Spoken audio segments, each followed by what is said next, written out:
There's no question that Pokemon Scarlet and Violet is the most ambitious title in the long-running series Game Freak has helmed since around 1996.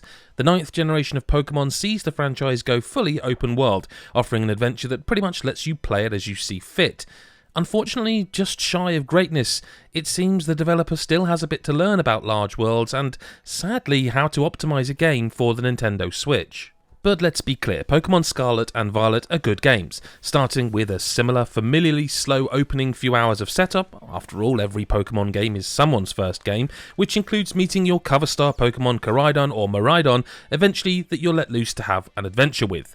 This is made up of 3 main story paths that come together well, both in terms of story and with character development. What's most commendable about these 3 paths is that while the core Pokemon mechanics retain, they're mixed up to differing levels of success. The Path of Legends is the one most should mainline first. Here you'll upgrade your legendary to gain new traversal mechanics, making moving around the open world easier and frankly much faster. This story arc revolves around finding larger-than-life Pokemon and defeating them in battle. It's perhaps less exciting mechanically than the others, but due to the boss battle feel of the encounters, it's definitely one of my favourite of the 3 main paths. Victory Road is where your standard gym leaders are located. Each is within a large city, and before you fight them you'll have to take part in a sort of mini-game that differs from location to location. I won't spoil them as there's some particularly strange ideas at play here, but it's different from the regular fight people and get to the leader gyms of the older games, and it is quite refreshing, if indeed all the ideas don't quite hit. Starfall Street is perhaps the most different of the 3 paths. A mysterious Rotom-based phone call sets you on the way to visit these would-be gyms controlled by students. These involve a standard Pokemon battle at the entrance, then a strange, almost Arceus-inspired action sequence where you have to throw your first 3 Pokemon out, who will auto-battle everything in sight, with a requirement of beating 30 enemy Pokemon before bringing the boss out. In truth, these sections are just very strange. You can chuck out your lead Pokemon in the open world too in a mode they call Let's Go, and those same auto battles will reward you with experience, but here you can just heal up your pals at vending machines that litter each and every Starfall gym/camp.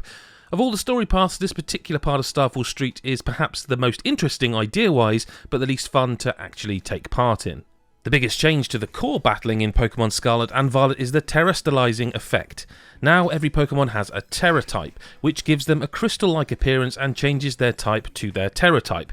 This enhances the Pokemon's stats and can turn certain moves into a Terra type moves. This will have a major impact on competitive multiplayer, as you won't know what your opponent has up their sleeve at all, and is a genuinely exciting development in the game. What it also does is make Pokemon Scarlet and Violet a more challenging entry into the series. I'm not going to sit here and say it's now Souls-like hard, but we've finally moved away from the experienced players being able to one-shot everything first time, to boss encounters and gym leaders taking some thought and, dare I say it, a second attempt after actually losing. Part of this is down to the open world, of course. You can attack things in any order, meaning you can be massively over or under-leveled. Head north and you might find random gaggles of Pokemon that are 10 levels above you, though this does also mean your adventuring could result in you going to complete a story section you're 20 or 30 levels above. That's perhaps the price we pay for a truly open-world Pokemon game, though I suspect there are some ways to mitigate this for future titles. So far so good, right? But the elephant in the room can be ignored no longer. This is, by far, the most technically problematic platform-exclusive title I've played in a very, very long time. I suspect some fans of the series will roll their eyes and say, we're used to it, and that's fair enough, but you and I deserve better. Pokemon Sword and Shield ran poorly, but Pokemon Scarlet and Violet is unacceptably bad when it comes to how it runs. I'd guess the game targets 30 FPS, but it often struggles with even that, and frankly it isn't a nice enough looking game to make it something that you can easily just take on the chin. There are frequent stutters in the open world, but believe me when I say that the frame rate isn't actually the biggest problem. No, textures will randomly just readjust to your distance level. Characters will literally lose frames as they walk away from you in towns, and we're not talking like far away here, we're talking in your eyeline, they become a slideshow. Shadows will change from a day to night look depending on the camera angle. And then there's the pop-in. In a game that's all about catching Pokemon, expect to see them suddenly and violently pop into existence right in front of you. They will fade and pop in all over the open world, sometimes forcing you into a battle when all you want to do is get to the next location. I didn't see you, you'll cry. And you didn't, because they weren't there. They just popped in and weren't visible under the girth of your legendary mount. It's frustrating from minute 1 until the post-credits action starts up. Frankly, it's just not on, and it's not a Switch problem, because there are games that look far better and run better. This is a we know the game will sell so we can get away with it problem, and Pokemon fans, you and I deserve better.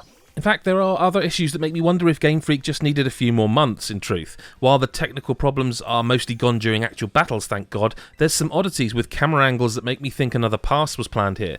And it's a great shame because the post-credits content is some of the most interesting stuff for years, with the legendaries taking some serious legwork to get, and secrets hidden throughout the world that might cause many people to start googling how-to articles everywhere. It's also got a phenomenal soundtrack, perhaps the best the series has ever had.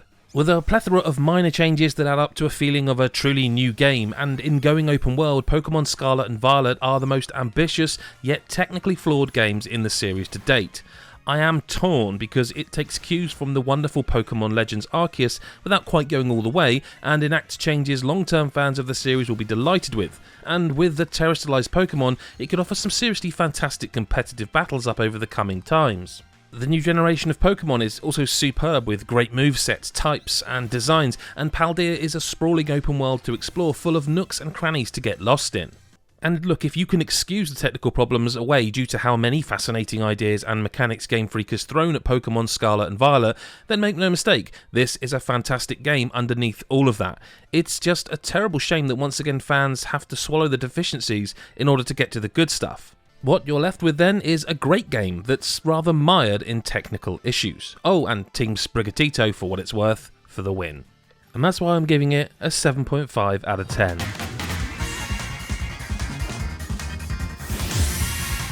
Hey, Adam from God is Geek here. Thanks very much for listening and watching my video review of Pokemon Scarlet and Violet.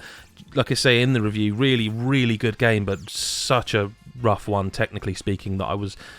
I didn't want to keep on about it in the review too much, but I was quite surprised by some of the issues that I experienced. Thank you very much for watching. Do subscribe, hit the like button and the bell button so you never miss another one. And for all your gaming needs, go to godisageek.com. Thank you again, and we'll see you in the next one. Bye for now.